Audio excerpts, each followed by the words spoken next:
欢迎收看老挝新闻，今天是2025年4月7日星期一，佛历5月上初时，万象小雨，23到31摄氏度。今天的主要内容有：最新外汇报价、股市收盘行情、黄金市场报价、万象燃油价格以及老挝时事要闻。首先来关注外汇。根据老挝外贸银行最新公布的今日外汇价格，美元的银行买入价为21361基普，较上一个交易日上涨4基普，涨幅0.02%。泰铢的银行买入价为622.9基普，较上一个交易日下跌6.19基普，跌幅0.98%。人民币的银行买入价为2887基普，较上一个交易日下跌17基普，跌幅0.59%。再来关注股市行情。根据老挝证券交易所最新收盘报告显示，上周五老交所综合指数收于1126.98点，较上一个交易日下跌1.08点，跌幅0.1%，开盘1128.06点，最高1128.68点，最低1098.12点，成交量101600股。成交金额171255000基普，成交量最高的股票是老挝电力，收盘价1800基普，交易量85600股，其次是外贸银行和马哈腾。成交额最高的股票是老挝电力，收盘价1800基普，交易额14692万1000基普，其次是外贸银行和浦西开发。接着关注黄金价格。根据老挝 PV 黄金最新公布的价格，重量为1铢的黄金金条，每根售价是3225万基普，较上一次报价下跌2万基普，跌幅0.06%。然后关注今天的万象油价。今天万象市各加油站执行4月2日老挝工贸部公布的燃油价格，柴油每升18860基普，普通汽油每升23140基普。95号汽油每升29270基普。接下来一起关注时事要闻。一、美国宣布对老挝加征48%关税，位列名单第2高。据外媒4月2日当地时间报道，美国总统唐纳德·特朗普宣布将对全球多国进口商品加征关税，其中对产自老挝的商品加征48%关税，位列名单第2高。据白宫声明，4月5日起对所有进口汽车征收25%关税，4月9日起对存在不公平贸易行为的国家实施差别化报复性关税。值得注意的是，老挝被列入高关税名单，48%的税率仅次于柬埔寨的49%。特朗普总统宣称，此举标志着美国黄金时代的开端，强调美国必须通过贸易保护实现繁荣。特别针对被认定存在不公平关税或贸易措施的国家，美方将实施更高税率的对等报复性关税。分析人士指出，这一系列贸易保护措施可能引发全球范围内的贸易摩擦。二、老挝人民军持续援助缅甸地震灾区。4月3日，老挝人民军地震救灾执行委员会向缅甸曼德勒省角赛市医院移交医疗物资。老挝国防部灾害管理委员会总参谋长帕特纳布提吉少将率中央救灾协调委员会代表团，代表老挝人民军向角赛市医院捐赠8大类总价值超2.9亿基普的医疗设备和药品，用于救治地震伤员。角赛市行政长官吴茂敏及医院管理委员会代表出席接收仪式。这批物资由老挝人民军总政治局筹集，旨在支援该院开展地震伤员救治工作。帕特纳少将一行还实地考察了各受灾点救灾工作进展，并与当地医护人员一起巡查伤员救治情况。三、色贡省卡伦县发生重大火灾。4月3日，色贡省卡伦县塔鲁村发生重大火灾事故。该村距省会170公里，距新卡伦县城162公里。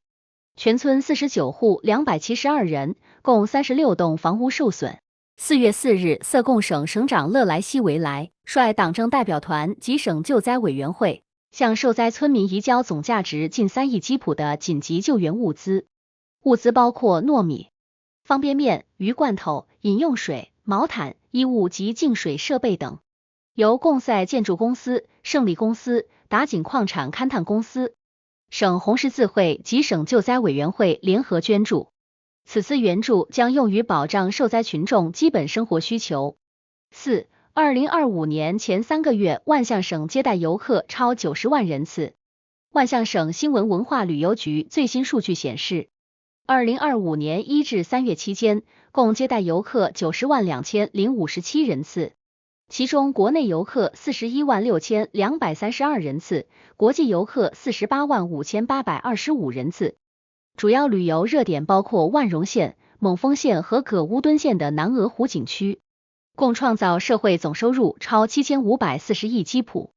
省旅游局副局长桑乔孙通萨介绍，当地通过政企协作，重点开发了南松河游船、滑翔伞、热气球等特色项目，并对238处旅游景点中的62处已开放景区进行服务升级。2025年，万象省预计游客接待量不低于200万人次，旅游总收入将超1.82万亿基普。5. 金三角经济特区将举行2025年老挝新年庆祝活动。跛脚省金三角经济特区将于4月9日举办老挝传统新年庆典，主要活动包括清晨在湄公河畔的玻璃观音桥举行29位高僧布施仪式、传统拴线祝福仪式、老挝传统歌舞表演、欢乐的泼水祝福活动。庆典将持续至4月16日。期间将每日举办艺术表演和泼水活动。此次活动旨在弘扬老挝传统文化，促进金三角经济特区的旅游发展。6. 万象市警方速破摩托车盗窃案。4月5日晚，塞塔尼县农巴市场附近发生一起摩托车盗窃案，警方迅速出击，于案发当晚成功抓获犯罪嫌疑人并追回被盗车辆。此次高效破案展现了首都警方打击违法犯罪的能力。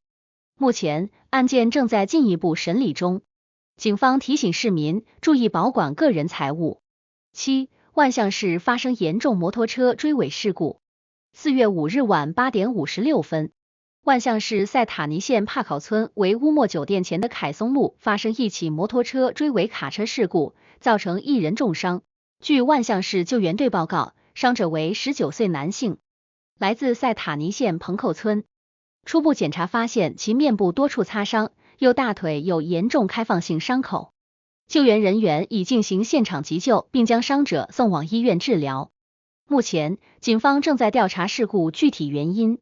该路段近期已发生多起交通事故，提醒驾驶员注意行车安全。8. 中国外长吊唁已故国家领导人坎代西潘敦。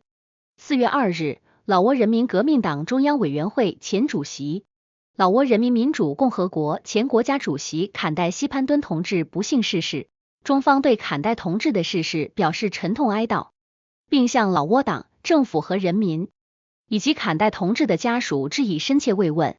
坎代同志是老挝党和国家卓越的领导人，是中国人民的老朋友。